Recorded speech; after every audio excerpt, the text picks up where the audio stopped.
دشت همون دشتی که خرگوش نداره ای بچه صیاد به پایش تاب داره ای بچه صیدم را بزن خرگوش دشتم را بزن خواب خرگوش به خواب یار میماند من خواب خرگوش به خواب یار میماند من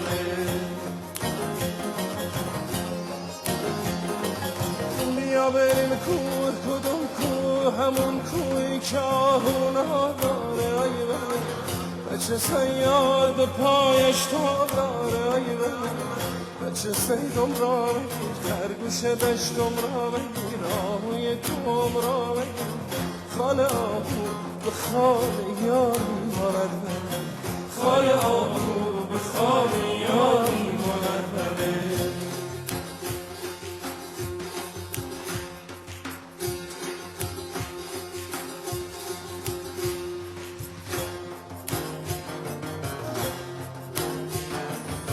بیا بریم کوه کدوم کوه همون کوهی که آقام تاب داره آی بچه صیاد به پایش تاب داره آی بچه صیدم را بزن خرگوش دشتم را بزن آهوی کوم را بزن قمری باغم را بزن چنگ اوها به چنگ یار میماند چنگ اوها به چنگ یار میماند خواب خرگوش به خواب یار میماند خال آهو به خواب یار میماند چرخ خونگی به چرخ یار میماند چنگ اوها به چنگ یار میماند خواب خرگوش به خواب یار میماند خال آهو به خواب یار میماند چرخ خونگی به چرخ یار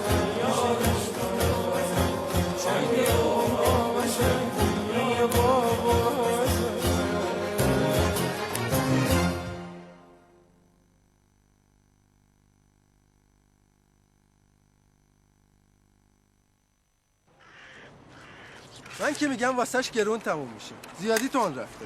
آره آخه کدوم آدم عاقل این چیزا رو تو مقالش مینویسه؟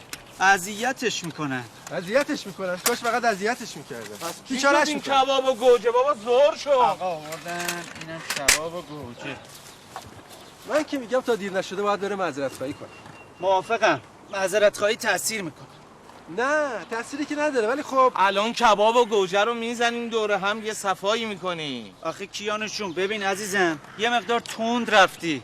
ای بابا یه روز اومدیم یه هوایی بخوریم چرا ذهنتون رو مشغول میکنید؟ اومدیم جاجرود کباب بخوریم دوره هم ول کنید آقا. آخه قربونت ما با هم رفیقیم همکاریم من دلم میسوزه برات.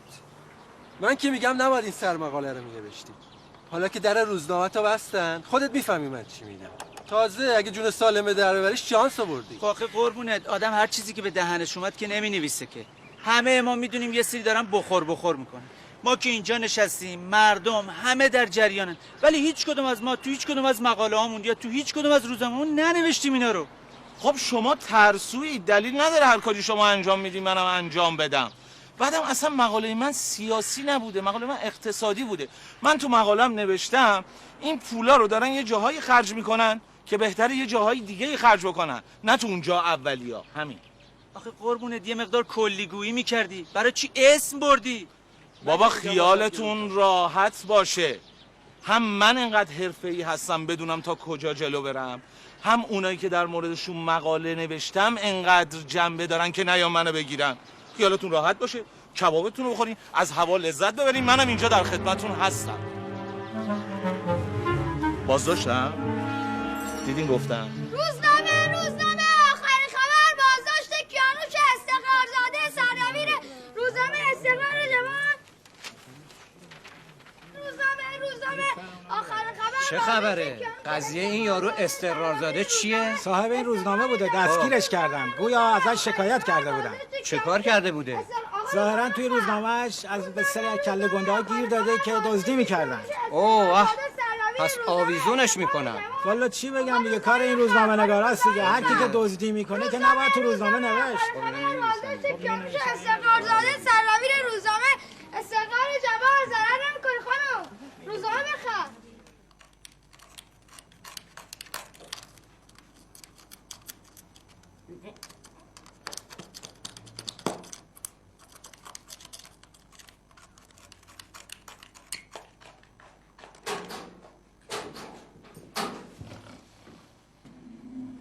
جناب آقای استقرارزاده پاشین لطفا. جانم بله چیه؟ بفرمایید. ببخشید مزاحمتون شدم، غذاتون رو براتون آوردم.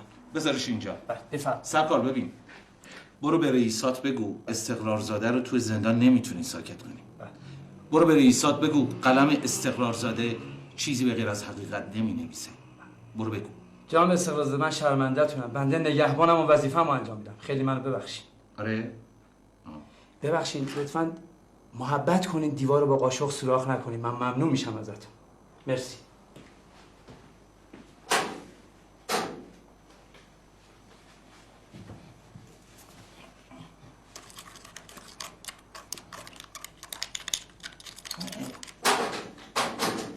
آقای استقرارزاده وکیلتون تشریف آوردن. کیانوش جان سلام. کجایی؟ سلام چطوری؟ خوبی تو؟ بابا تو کجا؟ ناسلامتی وکیل من هستی تو. اصلا جای نگرانی نداره. نگران نباش، همه چی داره درست میشه. جان من چی شده بگو ببینم. اون آقایونی که توی مقالت بهشون گیر داده بودی فوق العاده عصبانی بودن. باشون صحبت کردم، مقداری تونستم نرمشون کنم. ولی یه چیزی مونده. یه مقدار پول میخواد تا سیبیلاشون رو چرب کنیم. چرب کنیم؟ خب چرب کن آقا، چرب کن، من این تو نمونم. خب آخه عزیزم تو که میدونی من وضعم خوب نیست، پول تو دستم نیست. میدونم دستت خالیه. کمالفر یه کاری کن، برو پلو خواهر من، سند زمین پدری من دستشه، سند زمین جاجرود رو هم ازش بگیر. یه مقداری پول نقد هم تو جامیبه‌ای تو یخچال قایم کردم، خواهرم میدونه کجاست. آقا هر کاری لازمه شما انجام بدید. خب تمومه دیگه. تمومه؟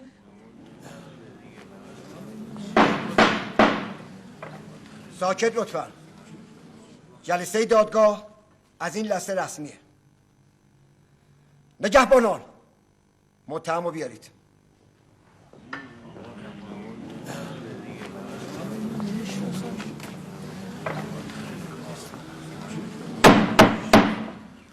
ساکت لطفا. موارد اتهامی آقای کیانوش استقرارزاده رو قرائت کنید لطفا. متهم کیانوش استقرارزاده متولد تهران در این دادگاه به جرم نشر اکاذیب، تهمت و افتراء به مسئولان رده بالای مملکت و همچنین تحریک به ایجاد اغتشاش محاکمه شده و باید پاسخگو باشد. موارد اتهامی به شهر زیر می باشد: 1. ایجاد تو که گفتی کار به دادگاه نمیکشه که. درسته؟ به نظر میاد الان تو دادگاهیم. همه چی داره درست پیش میره. چی داره درست پیش میره؟ دارم منو محاکمه میکنم. عرض کردم که درست داره پیش میره. چند نفر آدم مهم رو دیدم گفتن که این دادگاه تشریفاتیه، باید یه جوری جواب مردمو بدن دیگه. پس مشکلی نیست؟ اصلا مشکلی نیست. تمام سیستم قضایی این مملکت مثل مول تو دستای منه. قربونت برم، ناراحت شده بودم، خیالم راحت کردی. راحت بشه. آقای کیانوش استقرارزاده. بله حاضرم. موارد متهمیتون رو شنیدید؟ نه. بله. پس لطف کنیم به جایگاه متهمین تشریف بیارید. پس گفتین که وابسته به هیچ دسته و هیچ گروهی نیست. نه خیر، من روزنامه نگار هستم. میتونین اینو ثابت کنی؟ این که روزنامه نگارم؟ نه خیر، اینی که وابسته به هیچ دسته ای نیستی. خب اینو که میگم نیستم، اینو الان خودم گفتم نیستم. حالا ثابت کن. آقای قاضی من اعتراض دارم. اعتراض به چی؟ بله؟ عرض کردم اعتراض به چی جانم؟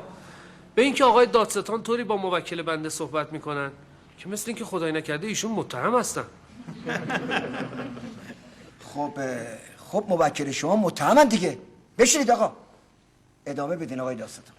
پس گفتین که میتونین ثابت کن. عرض کردم ثابت میکنم، اگر بخواید حتی من جان مادرم رو هم قسم میخورم. به جون مادرتون؟ آقای قاضی من اعتراض دارم. دیگه به چی اعتراض داری جانم؟ چرا در دادگاهی که مادر موکل من حضور نداره نام مادر موکل من گفته میشه؟ بشینید آقا. اعتراض وارد نیست. بشینید جانم. ادامه بدین آقای دادستان. چی داشتم میگفتم؟ بله، فرمودید که میتونید ثابت بکنید. عرض کردم میتونم ثابت بکنم، علاهده جان مادرم رو هم قسم میخورم. نه آقا، یک دلیل محکمه پسندی بیاری. قسم به جون مادرتون خوردن قبول نیست. من اعتراض دارم آقای قاضی، من اعتراض دارم. دیگه به چی آقا؟ ببینید آقای دادستان برای چندمین بار نام مادر موکل منو به کار میبرن. بشینید آقا. بشینید. اعتراض وارد نیست. آقای استقرارزاده، شما فرمودید که هدفتون از نوشتن این مقاله روشنگری بوده. همینطوره؟ بله، من اصلا منظور بدی نداشتم. مقاله من اصلا سیاسی نبوده، مقاله بنده اقتصادی بوده. بله، آقای قاضی هم همینو خوب میدونن. همینطور هیئت محترمه منصفه کاملا تو جریان هستن. آقای قاضی ملاحظه بفرمایید، این آقای استقرارزاده انقدر انسان نجیب و شریفیه که حد نداره. ایشون زمانی که کودک بودن، باور بفرمایید شما نمیدونید وقتی که به باغ وحش میرفتن چطوری برای حیوانات غذا میبردن و میدادن. چقدر نجیبه. ملاحظه بفرمایید، این قیافه نجیب و نگاه بفرمایید. آیا این چهره از چهره یک اسب پیشه نمیگیره نجابت؟ مطمئن هستم که آقای قاضی، البته با کمک شما هیئت محترمه، در رابطه با آزادی موکل بنده کوتاهی نکرده و ایشون رو هر چه سریعتر آزاد می‌فرمایید. البته در رابطه با اون عدالت و شهرت شما که آمه خاص شده اصلا تو شکی نیست. مطمئن هستم این موکل بنده رو هر چه سریعتر آزادش میکنید و از خدمت شما زودتر مرخص میشه. کمال فرجان، شما روند جلسه رو چطوری ارزیابی میکنی؟ خیلی خوب، خیلی عالی، خیلی مساعد بود. مساعد بود؟ آخه این دادستان یک جور بد اخلاقی به من نگاه میکنه، مثل اینکه با من پدرکشتگی داره. اون همینطوری باید برخورد بکنه. اگر برخورد نکنه که بقیه یه جور دیگه روش حساب میکنه. یعنی اونم؟ تو کمالفر دست کم گرفتی. نه، منظورم اینه که میخواستم بهت بگم که هیئت منصفه هم یک جور بد اخلاق. اونا هم؟ آها. هی برام سوال پیش میاد. عجبه چرا من نفهمیدم؟ آخه اگه قرار باشه که تو بفهمی که بقیه هم میفهمن عزیز دلم. آها، به خاطر اینه؟ عجیبه. هی برام سوال پیش میاد. اصلا تو نگران نباش. تو به هیچ عنوان نگران برنامه نه، همه کارا رو به من سپردی، خیالت راحت باشه.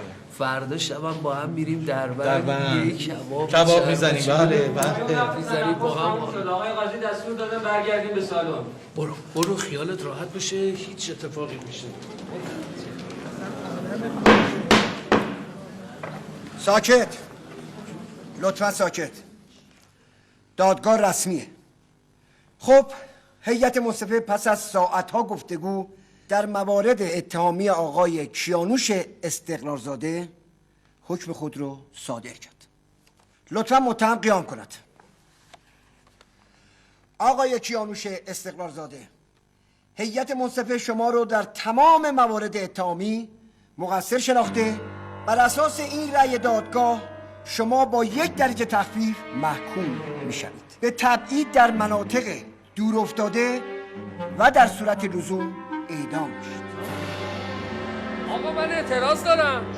اعتراض وارد نیست. آقا اعتراض حق دارم. به جلسه رو اعلام میکنه.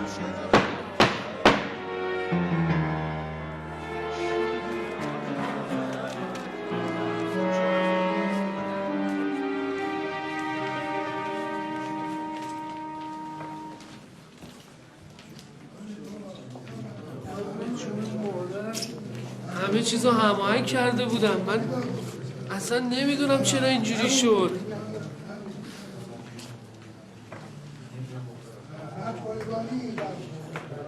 آقای اراده، این هاشش خودشه، این نامرده.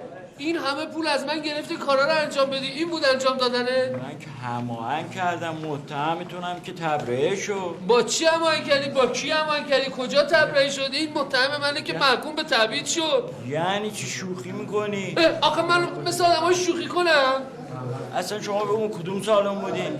همین سالن شماره 8. من با سالن 7 هماهنگ کردم، با قاضیش و با هیئت منصفه‌اش صحبت کردم. برو ببینیم بابا. آخه با 7 چرا آخه؟ تبرئه شدم من. آقا کمالفر شمایی؟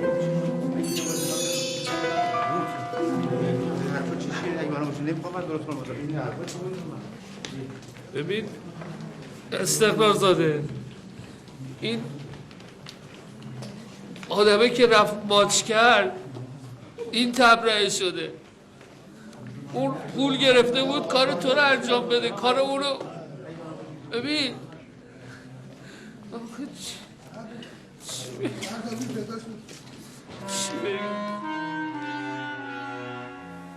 خوندی؟ فکر کردی استقرار زاده رو میشه حبس کرد همین راحتی؟ ای فیف که دیگه اینجا نیستم. وقتی نگهبانه میاد استقرار زاده رو ببره برای تبعید. دلم میخواست اینجا بودم و قیافه‌شو میدیدم.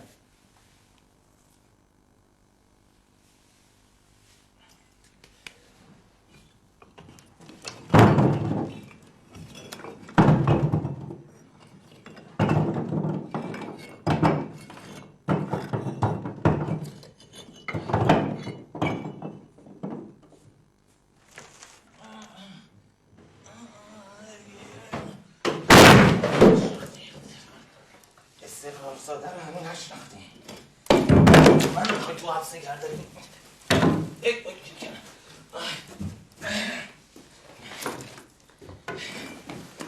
هیچ کی نمیتونه استقرار زاده رو تو حبس نگه داره. حالا بهتون میگم.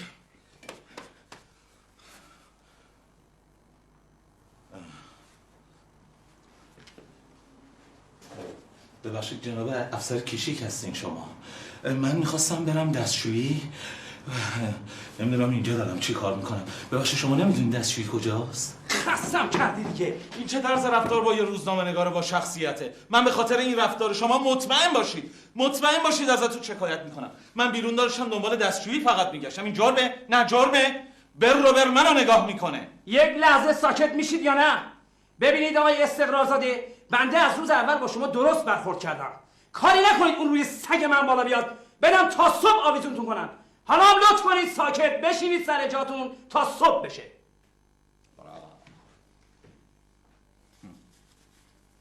فکر کردی استقرار زاده رو میتونید اینجا نگه دارید؟ حالا ببینید من با این قاشق این کمد رو هم سوراخ میکنم. مطمئن باشید من اینجا بمون نیستم. وقتی اومدین صبح دیدین که استقرار زاده نیستش، اون وقت میفهمین با یه آدم فرنگی چطوری باید برخورد کنین. حالا مطمئن باشید. استقرار زاده؟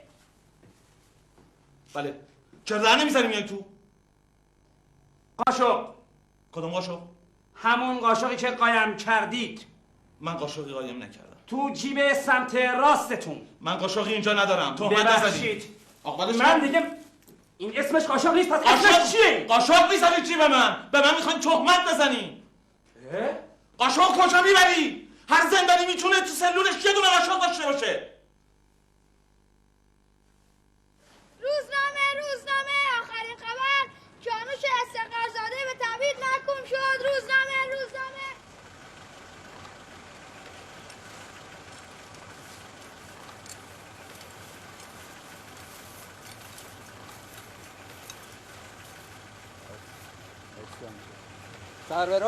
سربرای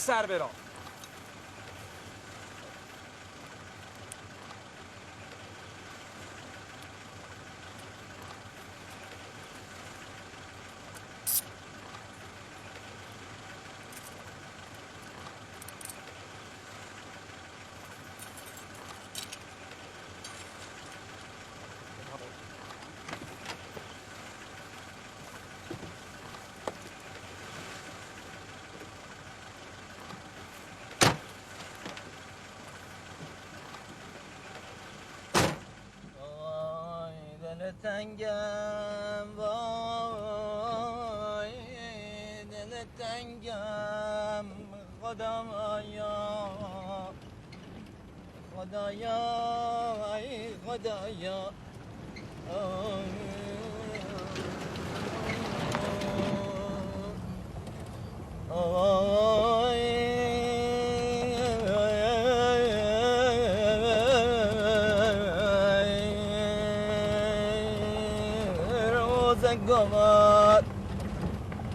روزگار اگر میشه لطف کن استدعا دارم آواز نخون.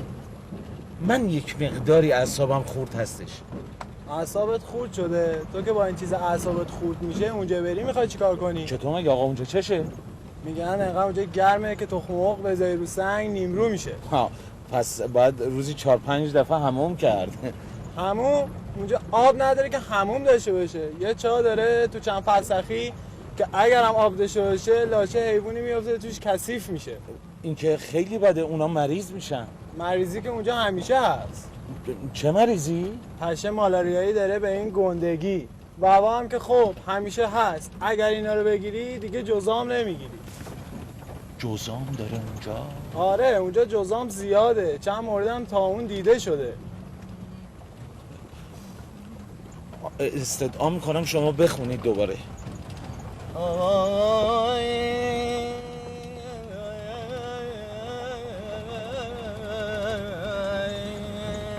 'پوزش میخوام ببخشید. اگر امکان داره یک جایی بیستید من دست به آب برم.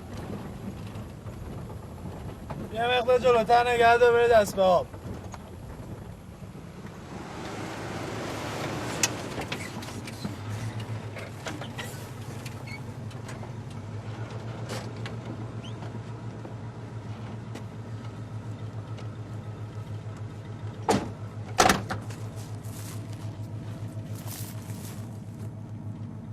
برای چی وایسادی من نگاه میکنی؟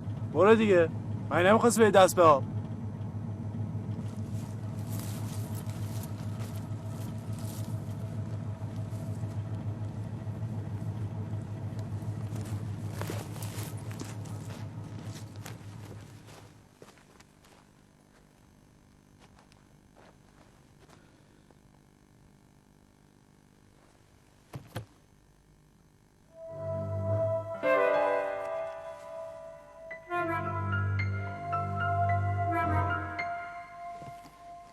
اسلحه هست.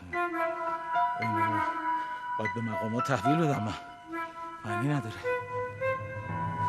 سلام علیکم. این اسلحه رو من اونجا پیدا کردم، همون جایی که منو فرستاد. اجازه بدین عرض کنم خدمتتون یه لحظه. از اونجایی که کار بنده به حوزه فرهنگ مربوط میشه، زیبنده بنده نیست و اسلحه گرم در انظار عمومی دیده بشم.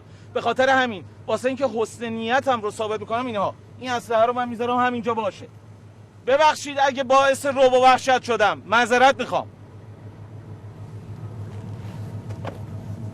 ماشینم که روشنه. منم که رانندگی بلد نیستم. کجا بریم؟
مارنشم زد.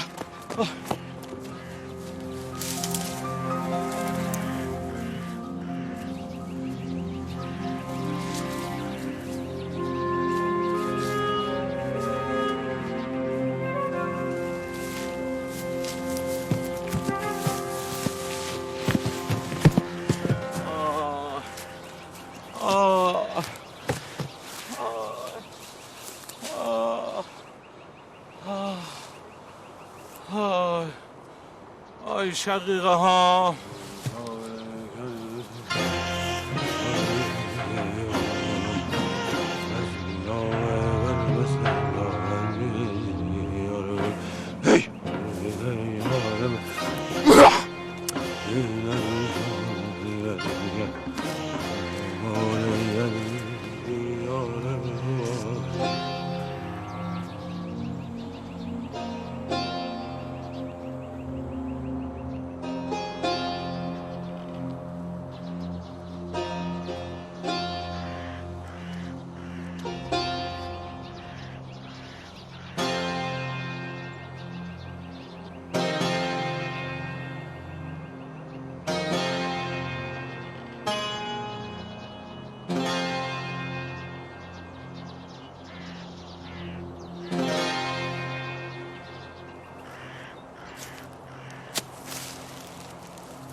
او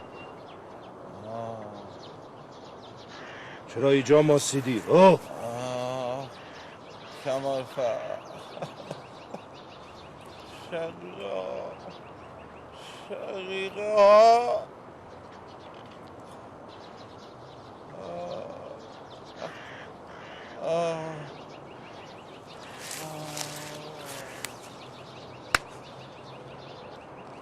یه نشیمنگز زده.